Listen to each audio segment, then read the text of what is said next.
na naman mga master. So ito na nga yung continuation natin. Ito new look ni Bumblebee. Kasi nung last na nakita nyo siya, di ba? Iba pa yung kanyang handlebar. And luma na yung kanyang shifter. So ito yung in-upgrade ko sa kanya. May bago na siyang aluminum na alam ba to? Basta Bakelite steel, so not sure ano maalala, pero bakal na yung kanyang brake lever. Ayan, so nilagyan ko siya ng riser handlebar, and then mountain bike stem. Ayan, so second hand lang to yung mga parts na yan, pero sukat na sukat siya dito sa folding, no? Sakto yung laki niya para dito sa bike. Ayan.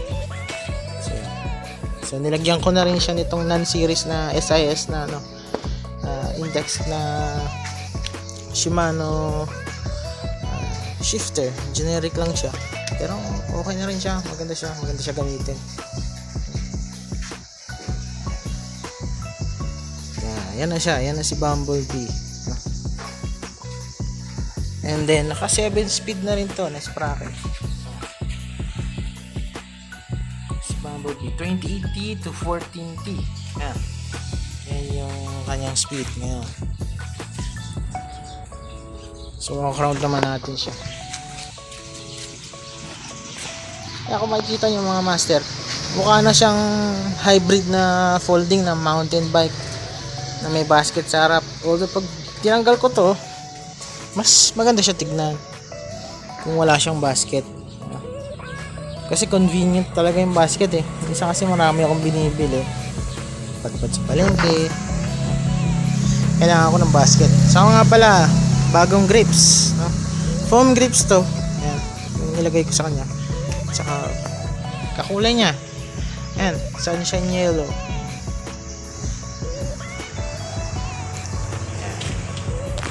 Nilagyan ko rin siya ng bagong stickers din.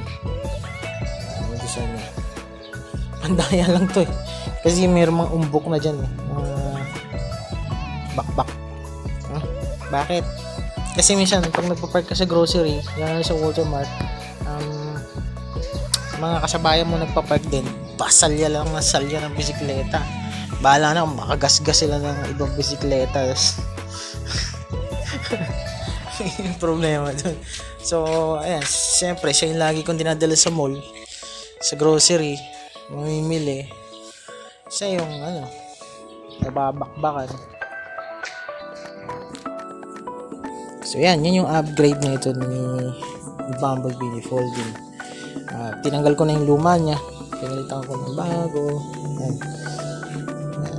Ito lang naman ang nabago dyan. Ito yung stem, yung riser handlebar, bagong brake levers na light steel or aluminum, hindi ko alam.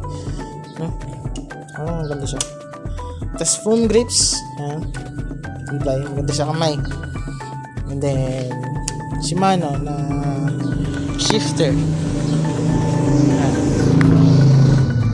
So yun mga master, ito yung update ko kay Bumblebee, So kung ako tatanungin, kaya niya ng mga 100 kilometers. Medyo mahirapan ka nga lang kasi nga syempre malis-malit ang gulong niya. Saka mas may puwersa ka kasi mabigat talaga si Bumblebee. Steel frame siya Japan steel frame, so makapal-kapal siya. So kung paang ahonan mo siya dadalhin, medyo mahirap. Pero kung ikaw, bahala ka na. Kung city drive, yan, the best dalhin to si Bumblebee. So yun mga master, dito ko muna tatapusin itong video natin sa update ko kay Bumblebee, yung ating OG na folding bike, legendary folding bike na umahon ng Big B3 see you sa next video natin mga master. Uy, nga pala, like, share, and subscribe mga master. Thank you.